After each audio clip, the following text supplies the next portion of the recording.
Welcome back to the Pay and Game YouTube channel. After a big weekend in boxing, we had Canelo Alvarez's debut in Saudi Arabia. The fight before the fight against Crawford later this year. We had Ryan Garcia and Devin Haney both fighting on the same night before their fight later this year. If that's now going to happen, who knows? It's all gone mental, basically. And look, that can happen sometimes. When you set up two semi-final fights on the same night where two fighters are supposed to fight before their fight, we've seen it with Anthony Joshua and Deontay Wilder. Sometimes the storylines can go to shit a little bit. And that's boxing, right? It's not WWE. Sometimes fighters don't show up. And honestly, we had a lot of that this weekend, far too much of it, considering the magnitude of what was set up for them in New York City, right? I can't believe the production that they put on for this fight. So here I am walking across the street to go to our studio, and there is the ring. I'm on a rooftop bar doing a live show. It was one of the best experiences I could ever ask for, man. Thanks to you guys. Thanks to the ring for putting that on.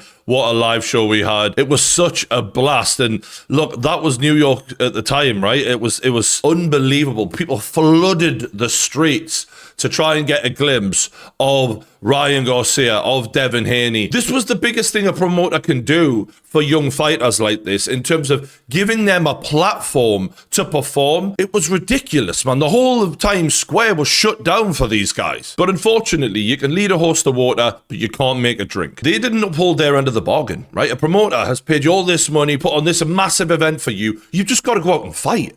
And for some reason, they just didn't show up, man. I'll never understand why they didn't perform to the normal levels we see from Devin Haney. I could kind of have a reason for, but Ryan Garcia, there's many reasons why it might be, and some of them are quite, worrying. And I think what really puts this into context is what happened the weekend before in the ring's first ever big event in Tottenham Stadium. Eubank, Ben, they absolutely delivered. They over-delivered. They left pieces of themselves in that ring. They were willing to go to places where a lot of fighters won't go. And to see the difference in determination in wanting to put on a show for the fans, it was a stark contrast. We'll start with Ryan Garcia here, who tried to land his own left hook, and he gets clocked with a left hook from Romero in the second round, dropped. He didn't really look great in round one, but he never looked great after that. He was mentally ruined by that. And look, I have to start by giving some credit to Rolly Romero, right? He did things that I've not seen him do before in there. For a start, he was actually disciplined. He's normally quite a wild and unorthodox, awkward fighter. He's quite reckless at times.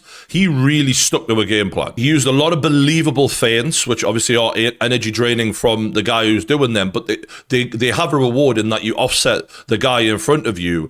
And Ryan just couldn't get comfortable in there because he knew, when I do get hit off this guy, it bloody hurts, right? He's put us down once before, so he had to react, and he stayed reactive, not proactive, as we normally see Ryan Garcia when he's trying to dictate what's going to happen in a fight. He couldn't do that, or at least he didn't try to do it, because he was worried about what was coming back at him. Rolly had his hand glued to his chin the whole time as well. He knew, I can't let this go for a second, because that left hook, it will be there on my chin before I know it. He was drilling shots to the body, keeping Ryan Garcia guessing as to where the punches are going to go next. And he had his lead hand extended throughout the fight, much like Tank Davis did when he beat Ryan Garcia. He clearly studied that, and Ryan struggled to get around it in both of these fights. And it's a good range finder as well to always know where Ryan is. It's something Ryan likes to do himself, ironically. And despite that, I don't even think Rolly looked that great in this fight. Like, he looked okay, he looked good, but it was the fact that Ryan quit that fucked me off here. He quit. He accepted defeat. He chose defeat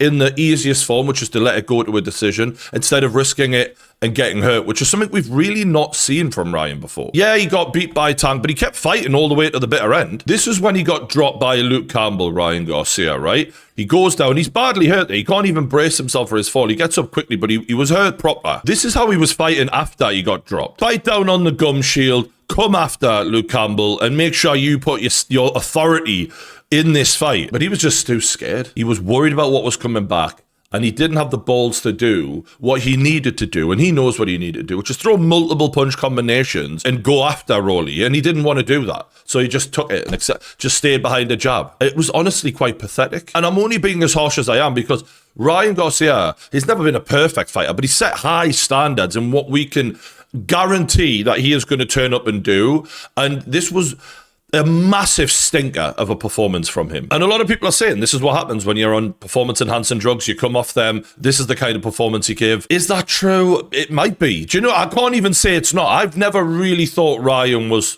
deliberately knowingly taking anything when he got popped. And I think a lot of his past drug tests kind of prove that, but whatever. I can't say anything to the contrary now, because a performance like this, it opens the path to speculation. And as much as I've said he was scared and he didn't have the, the mental capacity to walk through Rolly's punches and to go after him, is that because he knew I'm not on the juice anymore and therefore I don't have the level of snap, the level of crack that I usually have in my punches to break this guy down? Is that why he didn't have it mentally? Because obviously some of this performance enhancing drugs thing is a placebo effect as well. Like, you have more belief because you're doing more than the other guy. I don't know. The point is this was his chance to prove that it doesn't matter, if I tested positive or not in the previous fight, I'm still that guy, and he couldn't do it. And a lot of people were pointing to his physique and, his speed. And to be honest, I think he looked just as good physically. I think his speed was just as good. I just think he shit himself. To be honest, Rolly was jacked in there. If anyone looked like they were on performance, I'm not saying he was, but Rolly looked great in there. And he was obviously a thudding, strong puncher. And I just think that totally fucked his head up in there. Maybe it's that he wasn't having that party lifestyle and he's not the wild man that we normally see. We've seen in MMA John Jones, when he's living like a maniac, is when we get the best performances out of him. When he says I've gone clean, it's a stinker. So maybe he's just that kind of character. One thing we did see is him in the back of an ambulance, crying, upset. A lot of people may take the piss out of that. I'm glad that he is upset. I'm glad that he knows how bad that was, because that's the only way we're ever going to get to see the best of Ryan Garcia again. This has to be eating him alive inside to some degree in order to bring the best out of him again, because at least he knows he fought like shit. Devin Haney, he's got such a little self-awareness, he doesn't even seem to realize that he was worse than Ryan Garcia. Yeah, you might have won. I don't care. It was even worse. Devin Haney put the city that never sleeps to sleep. The man could send a glass eye to sleep, let alone people. This is what we got from Devin Haney. It's just, wow. It really, yeah. I mean, it's pathetic. That is one of the most pathetic, cowardly fights I've ever seen from a professional boxer in my entire life. I mean, it was truly an embarrassment to all fighters out there. He should publicly apologize to all boxers. Boxers have a reputation, and he himself is just single-handedly destroying the bravery that we associate with boxers. I've seen more aggression from influencer boxers when they're sparring. Much, much more, by the way. This is a former world champion, and yet the lack of heart from this guy is staggering. And the mad thing is, this was tailor-made for him to look good in this fight. Ramirez is not the fighter he once was. The things that we associate with Ramirez is pressure, getting on the inside, body shots. We've seen none of the things that we know. And some people say, oh, well, it's because of the movement of Devin Haney. Yeah, but he didn't show anywhere near the energy we used to see from a Ramirez. Anyone who's watched him will know that. He was there to be taken advantage of. And still, Devin Haney didn't have any balls on him whatsoever to go after him, not even a little bit. He treated him like he was prime Mike Tyson. It was amazing. I was wondering, why have you been away for so long? Like, you didn't pop for performance-enhancing drugs. Why is it taking you this long to get back in the ring? And you can see he's full-blown, mentally ruined from that Ryan Garcia fight. He can blame it on the performance enhancing drugs all you want. Your actions speak louder than words, and your actions in there showed major signs of PTSD, major signs of fear, even when what was coming towards you was nothing to be afraid of. I don't even know how I can consider this guy a boxer anymore. He did more running than Usain Bolt did when he won the fucking Olympics. And the best bit about it is he sat there laughing at Ryan Garcia, having the cheek to laugh at Ryan Garcia. Ryan didn't fight great, don't be wrong, but at least he was in front of Rolly. At least he was kind of pretending that he wanted. Like, Devin didn't even pretend. Like, at least it's the first stinker that Ryan Garcia has dropped. Like, Devin Haney, this is his whole fucking career. It's just getting worse, that's all. The only time you enjoy watching a Devin Haney fight is when someone's putting a bit of a beating on him. The Lomachenko fight. If Lomachenko had hit harder, this kid would have been put out. He's a fighter, but his biggest weakness is fighting. It's everything else that he's actually any decent at. When it comes to exchanging punches, that's his worst quality. Your goal in boxing is to hurt the other guy and not get hurt yourself. He's just totally skipped the first bit. Nah, don't need to hurt him. Just run around. hoy the odd jab in, and keep running. It's a survival mechanism. I mean, do you know those guys, like the old police officers who teach these women how to defend themselves if someone tries to attack them in the street or whatever? What they teach those women to do to those attackers is far more effective than anything you'll see out of Devin Haney. And that's kind of why it doesn't matter that Devin Haney won and Ryan Garcia didn't win. You might as well throw them in together and make the fight anyway, because Devin didn't show anything to show that he is going to have any advantage over Ryan Garcia. It's not like this now is a mismatch because one won and one lost. It doesn't matter. And now, a word from our sponsors. If you're looking to book a holiday away in the sunshine this summer, then this could save you a lot of money. Saily is a brand new eSIM app. And what it does is it basically gives you a local SIM card that you can use when you're traveling, so you don't have to pay those crazy roaming fees just to send a text back home. And they've got eSIM plans in over 160 countries and 8 regions, so pretty much wherever you're going to be, they'll make sure you're connected. All you've got to do is click the link in the description, download the app, which works on iOS or Android, buy your plan, you can choose the amount of data and time that suits whatever you need best, and then install the eSIM on your phone. And when you land at your destination, you can activate your plan instantly. And the beauty about it is you only have to download this once, and whenever you go anywhere different, you can literally just buy a different plan for that destination, and boom, you're back watching me. And what I really liked about using this last time I went away to America is the eSIM was actually faster than the hotel Wi-Fi I had, and I got an unlimited plan that I could just scroll as much as I wanted, and I wasn't worrying about, am I using up too much data? So if you want to stay connected when you're away, just click the link in the description below, go to saily.com/payingame and use the code payingame, all block capitals, all one word, and you can get 15% off your first purchase. Big thanks to Saily for keeping us connected, but for now, enjoy the video. On to Canelo versus William Skull, which unfortunately, William Skull was very similar to Devin Haney in this fight, just on his bike,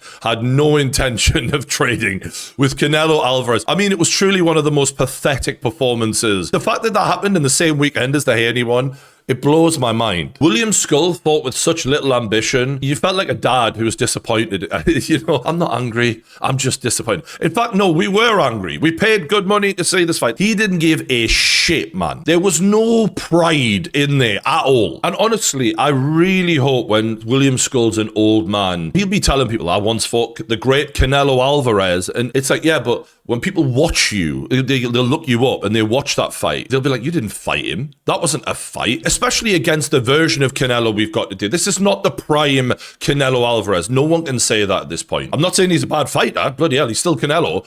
But this is a chance to have a go. If you're ever going to take a fight to Canelo Alvarez, now's the time to do it. And he's just going to look back on this when he's an old man and think, what if? What if I just went in there and stuck on him? Maybe I'd have landed something and hurt him. Who knows? Why not try? Instead of putting in one of the most cowardly performances any fighter ever put in against the great Canelo Alvarez. I hope this haunts him forever, because it really should. You're a professional fighter.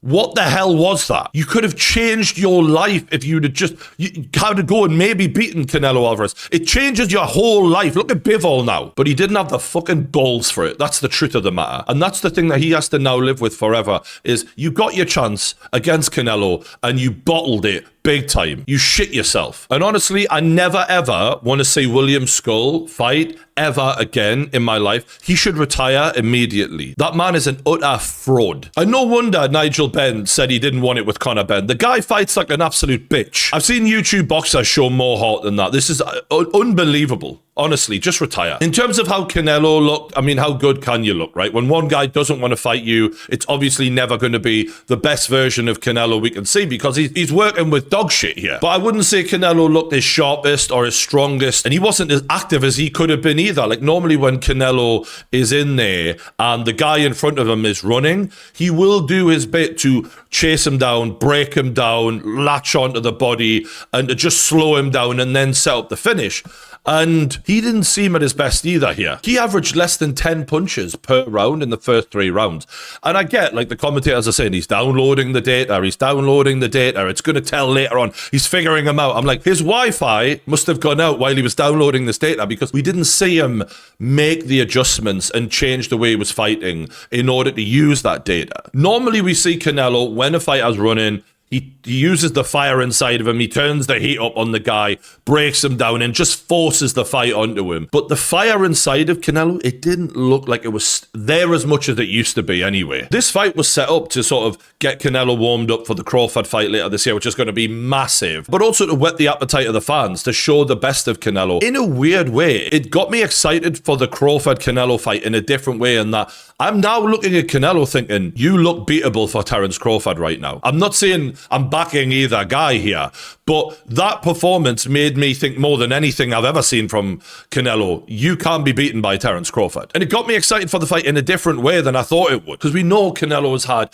a massive career with a whole load of fights. But how long can you keep performing at that level? Because although he's young compared to how many fights he's had, those fights do age you, and he didn't look the same in that fight. And to be fair, that might be because he had a guy in front of him who wanted no parts of the fight. Maybe against Crawford, when someone is attacking him, we will see a much better version of Canelo. And that fight is going to be in a stadium in Las Vegas. It's going to be promoted by Dana White. We're going to see the whole TKO machine, the UFC, WE owners, get behind this fight and see what can really be done on a production level, on a promotion level. This is going to be a monster of a fight. Crawford, Canelo. I cannot wait to see how that goes down. But I want to end this video by giving a shout out to The Ring, who, as you can see here, I was really baffled by the Empire State Building. They invited me on the show in New York. I'm just a small town boy, right? I'm living in a lonely like, it was mental